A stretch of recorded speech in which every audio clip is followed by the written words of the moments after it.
Hey, hi, how do you do? It's your boy Drew. Here are 8 settings you need to change right now to improve your gameplay experience on MW2. Let's waste no time. First things first, stop using auto tack sprint. This locks you out of the maximum walking speed, giving you less control for making minor adjustments to your position. And getting caught in your tack sprint at close ranges is a death sentence due to the game's notoriously slow sprint to fire speeds. Here's a better way. Go to your advanced controller settings, scroll down to movement behaviors, and set your tactical sprint behavior to single tap run. This makes it so you can activate your tack sprint with one click of the left stick instead of 2. This means you can activate it immediately when you really need to, while also giving you full walking speed control. This also cuts your left stick mashing in half, helping with the lifespan of your controller. Be honest, are you actively using the compass at the top of your screen? With no more red dots on the minimap, the compass is now our only way to get consistent pings for enemy gunfire. So let's make it easier to see. Head to your interface settings and scroll down to HUD. Set your vertical HUD bounds to 0, and this will bring down the compass closer to the center of your screen,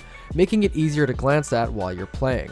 This is only a minor change, but seriously guys, use your compass. Don't just rely on the game audio to find enemies. This will give you a much better idea of where your enemies will be coming from. Movement has been gutted in this game, so it's important to give yourself every advantage that you can. Go to your advanced controller settings and scroll down to inputs dead zone. Set your left stick minimum to 0.00 or 0.01. This will make your movement so much more responsive and will give you faster strafing in gunfights. On controller, this is an essential thing to learn, as strafing will activate rotational aim assist, which is activated with the left analog stick. This essentially adds an additional layer of aim assist, helping you lock onto targets better. Lower dead zones means you can activate this faster, and in a game with a time to kill as fast as this, every millisecond counts. Plus, faster strafing means you can peek around corners safer, potentially baiting out shots from snipers who are holding a line of sight.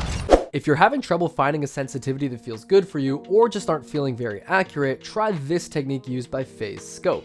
Head to your controller settings, go down to aiming, and make your vertical stick sensitivity 2 less than your horizontal. Once I made this change, I found that controlling my vertical recoil became easier because I didn't have to be so precise with my recoil compensation. And as a sniper who uses a relatively high sensitivity, I found that I could switch between sniping and red gunning much more smoothly. There's no harm in trying things out to see if they stick, so run a few games with a lower vertical sensitivity and leave me a comment letting me know your results. Does anybody else have trouble spotting enemies in this game? There are 2 settings you can change to help with enemy visibility, starting off with your field of view. While maximum FOV seems like the obvious choice because it helps you see the most, it also zooms out your camera the most, making your enemies look smaller. Go to your graphics settings and head to the view tab. Try an FOV between 90 to 110. I currently use 105 as I find this is a perfect middle ground between enemy visibility and general awareness. To make enemies even more visible, head over to your interface settings and go to the color customization. The default color for the enemy indicators is this washed out red that doesn't stand out all that much. Instead, I make my enemy color this hot pink as I find that this color catches my eye easier.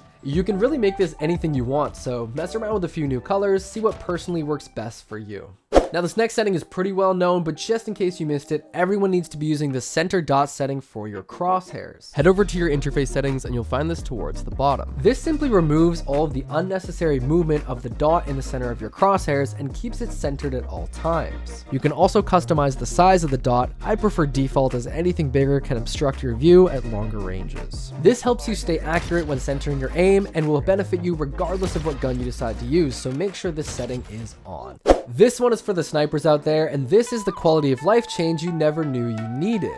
From your controller settings, scroll down to gameplay and set your focus behavior to toggle. I find that when I hold down the left stick to steady my aim, I tense up on my controller, which negatively affects my aim. Switching to toggle means I just have to tap the left stick once after I'm in my scope, then I can relax my hands again and hit my shots no problem.